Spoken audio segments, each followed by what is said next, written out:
It was a bleak October evening as I walked across a sloppy mixture of mud and gravel in a driveway that seemed to stretch on for uncounted miles. The light drizzle overhead gradually evolving into a full-on shower as the holes forming in the clouds above me began to tear much wider, when I finally saw the haunted house that had been advertised on the crudely fashioned wooden sign just outside the property. A gate of thoroughly rusted iron led onto the property. Sharp spikes lined up on top of it and all the way across the fence that surrounded the property on every side. The house was as dilapidated as its surroundings, with a roof of ancient disintegrating slate that was 2 good storms away from caving in, and windows that obscured cheesy stickers of grinning jack-o'-lanterns and arched-up black cats with cracks that encased them like elaborate spiderwebs, of which there were many around. As I reached the front door, an extremely obese middle-aged man came out onto the front porch to greet me, only barely protected from the rain by a gable roof with a few tiles remaining, wearing a red sweatshirt that appeared to be sweat-stained and dark crimson sweatpants with stains of an origin I preferred not to imagine. "Welcome to Claiborne Manor, friend. I don't know why you chose to walk here when we have a driveway and a parking lot perfectly suitable for vehicles of all sorts." I was surprised he was calling it a manor when even my own home looked like a true castle compared to this shack.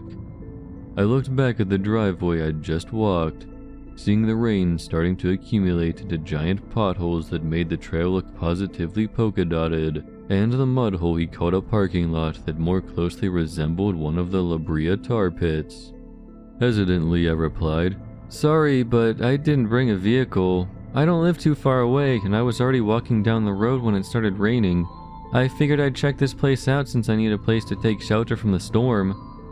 "Well, are you in the mood for good spooks this Halloween night?" "It's already Halloween? I haven't been keeping track of the time. I'm at that age where so many days have passed by in my life that the new ones just sort of mesh together." I watched the man quickly scan my body, patting his incredibly stretched out stomach with mild confusion in his eyes. "You don't look that old, kid." "I get that a lot." "Well, regardless, I think you should come inside. I'm offering you this experience for free." I scratched the back of my neck and said, "Okay, sounds ideal."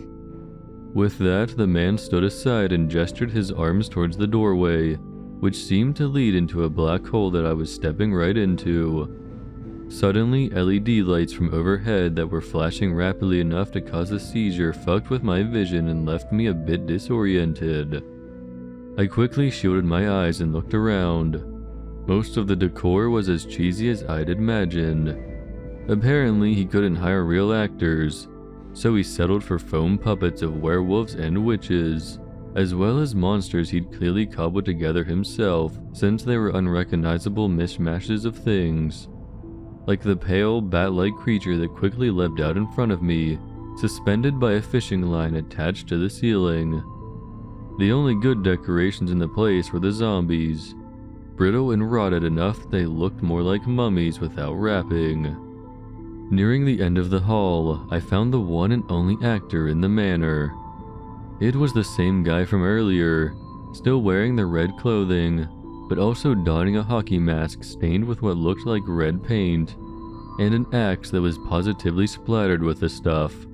He ran at me swiftly, despite his immense body weight, and I stepped backward, shocked by his speed. He took a wild swing just ahead of me, and I wasn't sure whether to shout or laugh watching the axe descend, seeing how dedicated this man was to his acting. The next swing went directly into my right shoulder. I crumpled to the ground without so much as a gasp, the man now looming over me with a newfound hunger in his eyes. He kneeled down, and I saw his almost impossibly wide grin, dementedly gleeful, like this was all just sport to him. His face looked whiter than I remembered, though mine must have been whitest of all by now. "Well, kid, I'm sorry. A guy's gotta get his kicks in somehow. But I hope you rest peacefully. Ah!" His thoughts trailed off a bit when I sank my fangs, now fully grown, into the side of his neck savoring the taste of the blood that freely poured into my mouth. Once I had my fill, I stood up and yanked the axe out of my shoulder. I was a bit annoyed by the gap it left, though it would heal quickly with a good day's rest. I watched his expression, vision floating from me into nothingness as his brain shut down, and his body as it fell backwards to the rotten floor, which cracked mightily underneath his weight.